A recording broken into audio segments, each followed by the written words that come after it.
Hello दोस्तों, मैं अरमान आप सभी की इस नए वीडियो में स्वागत करता हूं। आज की इस नए वीडियो के अंतर्गत क्लास 6 विज्ञान विषय का 5वां अध्याय पदार्थों का पृथक्करण एनसीईआरटी प्लस में एससीईआरटी कंबाइन नोट्स को देखेंगे, जो बीपीएससी बीपीएससी टीचर इसके अलावा संघ लोक सेवा आयोग के लिए काफ़ी ज़्यादा इंपॉर्टेंट होगा। इसमें सबसे पहले हम लोग पेन डाउन करने का प्रयास करेंगे कि मिश्रण क्या होता है और मिश्रण के जो अवयव होते हैं उन अवयवों को हम लोग कौन सी विधि से अलग करते हैं। इसके अलावा एग्जाम में आते हैं सवाल कि निम्नलिखित में से कौन मिश्रण नहीं है, तो यहाँ से सवाल फंसते हैं, तो उसको जो है एकमात्र ट्रिक के माध्यम से हम लोग सोल्व कर लेंगे। तो सबसे पहले देखिए मिश्रण को जानते हैं। तो मिश्रण जो है दो या दो से अधिक पदार्थ किसी भी अनुपात में जो मिलते हैं या मिलने से बनते हैं उन्हें मिश्रण कहा जाता है। इसका कोई भी रासायनिक सूत्र नहीं होता है। एकमात्र यह विशेषता जिससे हम लोग मिश्रण को पहचान सकते हैं, इसका कोई भी रासायनिक सूत्र नहीं होता है। जैसे कि हम बोलेंगे कि भात का रासायनिक सूत्र बताइए, तो भात का रासायनिक सूत्र होता है खिचड़ी के बताइए, तो खिचड़ी का रासायनिक सूत्र होता है, नहीं होता है। ये सभी के सभी हमारा मिश्रण। इसके अलावा बोलेंगे कि वायु का रासायनिक सूत्र बताइए, तो वायु भी एक हमारा क्या है, मिश्रण है। दूध का बताइए, दूध भी एक हमारा क्या है, मिश्रण है। यानी कि जिसका रासायनिक सूत्र नहीं होता है वो हमारा मिश्रण कहलाता है। तो जो मिश्रण बनाने वाले पदार्थ होते हैं, मिश्रण बनाने वाले जो पदार्थ होते हैं वो मिश्रण के अवयव कहलाते हैं या मिश्रण का अवयव कहलाता है। एक नंबर में हमारा वायु है, तो वायु में हमारा ऑक्सीजन, नाइट्रोजन, कार्बन डाइऑक्साइड, जलवाष्प मिले होते हैं। दूध हो गया, तो दूध में हमारा जल हो गया, वसा हो गया, प्रोटीन हो गया, कार्बोहाइड्रेट एवं विटामिन के अवयव होते हैं। समुद्री जल देखें तो इसमें जल, इसके अलावा विभिन्न प्रकार के लवण होते हैं। सोडा वाटर का बात करते हैं तो खाने का सोडा, कार्बन डाइऑक्साइड एवं जल का मिश्रण होता है। इस्पात का बात करते हैं। इस्पात देखिए, तो इस्पात हमारा लोहा, कार्बन और मैग्नीज का मिश्र धातु है। लोहा, कार्बन और मैग्नीज का मिश्र धातु यानी कि मिश्र धातु है। सीमेंट, सीमेंट कैल्शियम एवं एल्यूमिनियम के यौगिक का मिश्रण है। पीतल को देखिए काफ़ी ज़्यादा इंपॉर्टेंट है, कई बार ये एग्जाम में सवाल आए हैं कि तांबा और जास्ता के मिलने से क्या बनता है, तो पीतल बनता है और ये एक प्रकार का मिश्रण है। स्टील में देखा जाए तो लोहा, कार्बन एवं मैग्नीज का मिश्रण है। अब मिश्रण के प्रकार को देखेंगे। मिश्रण के प्रकार जो हैं दो तरह के हैं, एक हमारा समांगी मिश्रण, एक जो है हमारा विषमांगी मिश्रण, यानी कि होमोजेनेसिस और जो है आपके हेट्रोजेनेसिस। जो आपकी समांगी मिश्रण होते हैं उनके अवयवी कणों को नहीं देखा जा सकता है, यानी कि वैसा मिश्रण या वैसा समांगी जिसमें अवयवी कणों को हम लोग नहीं देख सकते हैं उन्हें हम लोग समांगी मिश्रण कहते हैं। जैसे कि हमारा पानी हो गया, वायु हो गया, तो वायु एक हमारा समांगी मिश्रण है। पानी, चीनी का घोल, यह भी हमारा एक समांगी मिश्रण का उदाहरण है। इसके अलावा जो अवयवी कण होते हैं उन्हें हम आसानी से देख पाते हैं, तो उन्हें हम लोग बोलते हैं विषमांगी मिश्रण। यानी कि वैसा मिश्रण जिसके अवयवी कणों को आसानी से देखा जा सकता है उन्हें बोलते हैं विषमांगी मिश्रण। जैसे कि चावल और बालू का मिश्रण, ये हमारे जो है विषमांगी मिश्रण के उदाहरण हैं। यांत्रिक मिश्रण क्या होता है, तो मिश्रण के अवयवों को भौतिक एवं यांत्रिक विधियों से अलग करना ही यांत्रिक मिश्रण कहलाता है। मिश्रण के गुणधर्म क्या होते हैं, तो मिश्रण के जो अवयव होते हैं वो किसी भी अनुपात में मिले होते हैं। इसके अलावा अवयवों के अपने गुण विद्यमान रहते हैं, अवयवों के अपने गुण रहते हैं। मिश्रण से उनके घटकों को पृथक किया जा सकता है। ये जो है मिश्रण के गुणधर्म हैं 3। इसके अलावा पृथक्करण, पृथक्करण क्या है, तो मिश्रण से उनके अवयवों को अलग करने की प्रक्रिया को पृथक्करण कहा जाता है। घटक के विपरीत गुण का उपयोग जो है इसमें किया जाता है। इसके अलावा जो मिश्रण से अवयव को अलग करने का जो आधार है, तो अलग करने के कौन कौन से आधार है या किस आधार पर हम लोग मिश्रण के अवयव को अलग कर सकते हैं, तो विलेयता के आधार पर। इसके अलावा चुंबक के प्रति आकर्षण, भार, घनत्व, आकृति, आकार एवं रंग के आधार पर मिश्रण से अवयवों को अलग किया जा सकता है। अगला है कि ठोस पदार्थ से ठोस को अलग करना। ठोस पदार्थ से ठोस को अलग करना, इसके लिए 4 विधि का प्रयोग किया जाता है। जैसे कि फटकना, जिसे हम लोग ओसाना बोलते हैं अपने भाषा में, लेकिन जो एनसीईआरटी में शब्द का प्रयोग किया गया है वो निष्पासन है। निष्पावन है। निष्पावन क्या होता है, तो वायु के झोंकों द्वारा मिश्रण से भारी तथा हल्के अवयवों को अलग करना ही हमारा निष्पावन कहलाता है। इसी बात को हम लोग अपने भाषा में कहते हैं ओसाना या फटकना। तो ये एससीईआरटी का शब्द है, लेकिन जो आपका निष्पावन है ये एनसीईआरटी का शब्द है। तो हल्के ठोस को भारी ठोस से अलग करना ही फटकना या ओसाना कहते हैं। थ्रेसिंग क्या होता है, तो अन्न के कणों को पके पौधे से अलग करना ही थ्रेसिंग कहलाता है। जैसे कि हम लोग गेहूं का डंठल हमारा अभी बुआ हुआ है, पक जाएगा तो उसे हम लोग अलग करेंगे थ्रेसिंग के माध्यम से। बिनना क्या है, तो ये एक हस्त चयन विधि है। दाल, चावल और गेहूं में अशुद्धियों को अलग करने की प्रक्रिया ही हमारा बिनना कहलाता है। चालन क्या है, तो चालन देखिए, जब आटा में जो अशुद्धि होता है जिसे हम लोग चोकर बोलते हैं, इसके अलावा जो बालू में कंकर होते हैं बड़े बड़े, उनको हम लोग चालना विधि से अलग करते हैं, यानी कि चालन विधि से अलग किया जाता है। इसमें क्या होता है, इनके आकार में यानी कि अमापों में अंतर होने के कारण जो है इन्हें हम लोग अलग कर लेते हैं आसानी से। अगला हमारा इसी में पॉइंट है ऊर्ध्वपातन। ऊर्ध्वपातन क्या होता है, तो ऊर्ध्वपातन एक हमारा प्रक्रिया है। ऊर्ध्वपातन एक प्रक्रिया है जिसमें ठोस पदार्थ बिना द्रव हुए सीधे गैस में बदल जाते हैं। तो इन प्रक्रिया को हम लोग बोलते हैं ऊर्ध्वपातित पदार्थ, यानी जो पदार्थ होते हैं जो बिना ठोस से द्रव हुए गैस में बदल जाते हैं उन्हें बोलते हैं ऊर्ध्वपातित पदार्थ, और ये घटना जो है ऊर्ध्वपतान कहलाता है। जैसे कि आयोडीन हो गया, नौसादर हो गया, नेफ्थलीन हो गया, ये सभी के सभी ऊर्ध्वपातित पदार्थ हैं और ये घटना जो है हमारा ऊर्ध्वपतान कहलाता है। अघुलनशील ठोस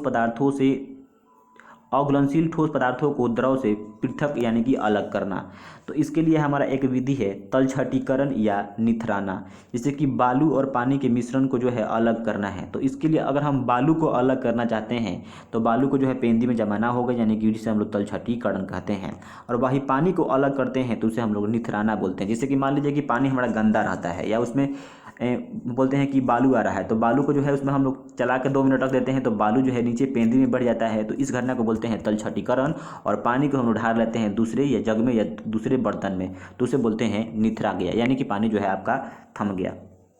अगला है कि अविलय ठोस पदार्थों के पेंदी में बैठने की क्रिया को, जो अविलय पदार्थ होते हैं उनके पदार्थ जो होते हैं वो पेंदी में बैठने की उनकी क्रिया को तलछटीकरण या अवसादन कहते हैं। छानना क्या है, तो छानना जो द्रव में अघुलनशील पदार्थ के मिश्रण के घटकों को अलग करना ही हमारा छानना कहलाता है। अपकेंद्रण क्या होता है, तो अपकेंद्रण दूध से क्रीम को अलग किया जाता है। दूध से क्रीम को अलग किया जाता है उसे अपकेंद्रण कहते हैं। मक्खन को अलग करने हेतु दूध और दही का मंथन करते हैं। मंथन मतलब कि एक बड़े से जो है पात्र में रखा जाता है, उसको जो है बहुत स्पीड से नचाया जाता है। तो स्पीड से नचाने के क्रम में क्या होते हैं, जो आपके चिकनाई वाले यानी जो चिकनाई वाले कण होते हैं वो भारी कणों से अलग हो जाते हैं। इसी विधि से जो हम लोग दूध से क्रीम को अलग कर लेते हैं। तो यह प्रश्न पूछता है कि दूध से क्रीम को किस विधि से अलग किया जाता है, तो अपकेंद्रण विधि से अलग करते हैं। इसके अलावा जैसे कि हम लोग बोलते हैं कि रेशों से बीजों को अलग करना कपास ओटना कहलाता है, यानी कि रेशों से बीज को अलग करते हैं उसे हम लोग कपास ओटना कहते हैं।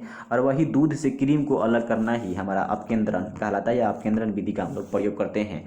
घुलनशील ठोस पदार्थों को द्रव से पृथक करना यानी कि अलग करना, इसके लिए हम लोग वाष्पन विधि का प्रयोग करते हैं। यानी कि जो घुलनशील ठोस पदार्थ होते हैं अगर उन्हें हम लोग द्रव से अलग करना चाहते हैं तो इसके लिए हम लोग वाष्पन विधि का प्रयोग करते हैं।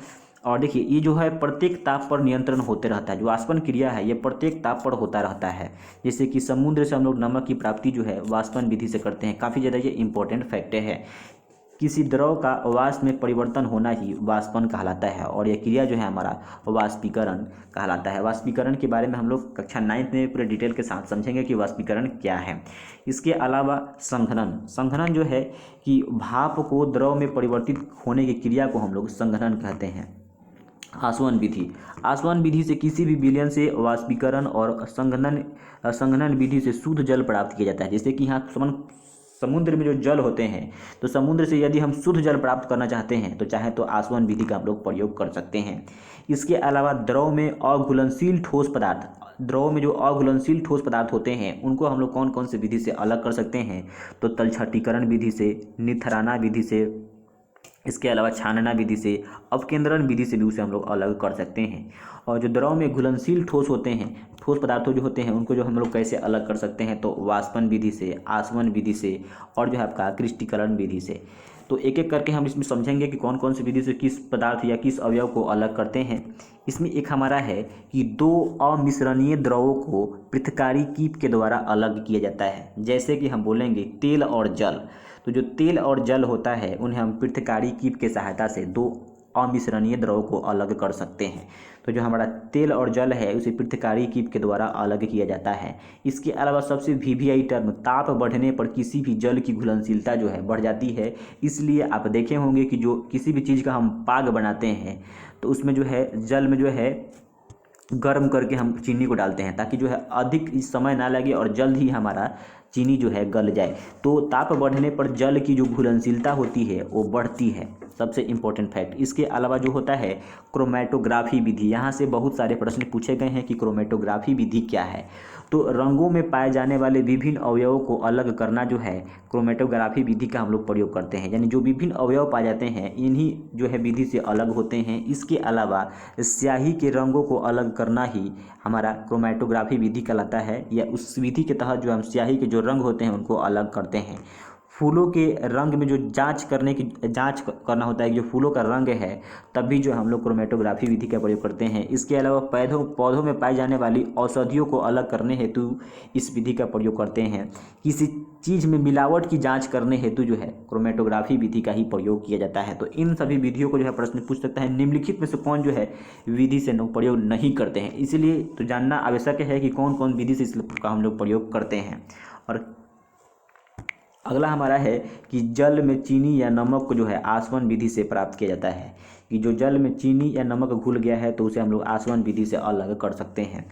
अगला है कि निस्तारण क्या होता है, तो मिश्रण को बिना हिलाए जल को मिट्टी सहित उलेरने की क्रिया को हमारा निस्तारण कहते हैं। जैसे कि मान लीजिए कि ये हमारा जग है और जग में एक गंदा जल को रखा गया है और गंदा जल में है 5 मिनट या 10 मिनट रखने के बाद जो है इसका जल जो है निथरान, यानी कि जो आपके जो भी बालू कण है वो नीचे आ गए और जो आपका साफ पानी है वो ऊपर आ गया, तो इसको जो है बिना हिलाए आराम से ऊपर वाले भाग को जो है दूसरे जग में है डालने की क्रिया जो है हमारा क्या कहलाता है, निस्तारण कहलाता है। इसके अलावा निस्यंदन क्या है, यानी कि फिल्ट्रेशन क्या है। तो जैसे कि हम लोग चाय बनाते हैं तो चाय में जो भी उसका पत्ती होता है तो चाय को अलग करने के लिए हम लोग एक फ़िल्टर का प्रयोग करते हैं, यानी तो वही जो हमारा फिल्टरेशन है। तो ये रहा आपके एनसीईआरटी और एससीईआरटी कंबाइंड नोट्स पदार्थों का पृथक्करण। अगर आपको अच्छा लगा है तो वीडियो को लाइक कीजिए, साथ ही साथ यदि आप हमारे चैनल से नहीं जुड़े हैं तो इसे आवश्यक सब्सक्राइब करें ताकि हमारे एक परिवार का आप हिस्सा बन सके। तब तक मिलते हैं हम एक अगले वीडियो के साथ, तब तक के लिए धन्यवाद।